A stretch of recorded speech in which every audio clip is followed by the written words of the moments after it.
tomuto stánku a malovat. Úkolem je namalovat koně, jakýmkoliv způsobem, jakémkoliv provedení, případně hodit míč na cíl.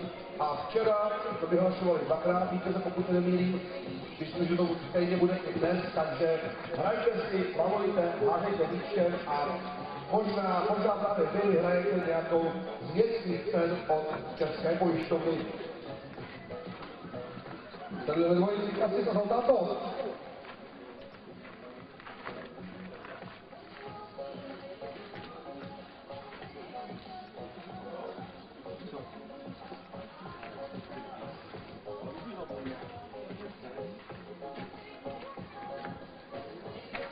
La la la la.